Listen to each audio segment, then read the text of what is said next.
ശിഷ്യന്മാർ ചിന്തിച്ചു, യേശു രാജാവാകും.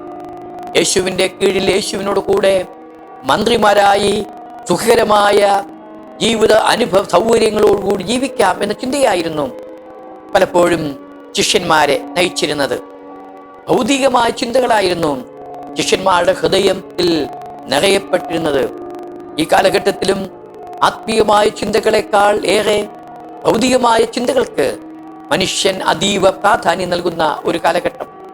യേശു തങ്ങളിൽ നിന്ന് മാറ്റപ്പെടുന്നു എന്ന് മനസ്സിലാക്കിയപ്പോൾ, ചില നാളുകൾ കഴിയുമ്പോൾ യേശു തങ്ങളിൽ നിന്ന് എന്നേക്കുമായി മാറ്റപ്പെടുമെന്ന ചിന്ത ശിഷ്യന്മാരുടെ ഹൃദയത്തിൽ വേദന ഉളവാക്കുവാൻ ഇടയായി. അവർ ദുഃഖിക്കുവാനും കരയുവാനും ഇടയായി തീർന്നു. വേർപാട് എപ്പോഴും ദുഃഖം തന്നെയാണ്. അത് ഏത് സാഹചര്യത്തിലായാലും, ഏത് പ്രായത്തിലായാലും, എങ്ങനെയായാലും വേർപാട് ദുഃഖത്തിലാണ്. ഹൃദയം ദുഃഖിക്കുന്ന അനേകം ആളുകൾ ദൈവവചനം എന്നെ ശ്രദ്ധിക്കുന്നുണ്ട്.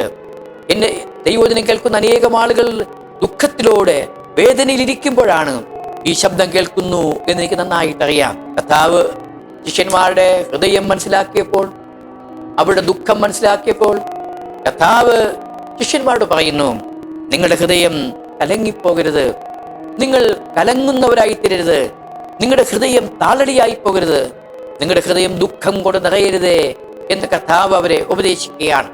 കർത്താവ് പറയുന്നു, ദൈവത്തിൽ വിശ്വസിപ്പിൻ, എന്നിലും വിശ്വസിപ്പിൻ.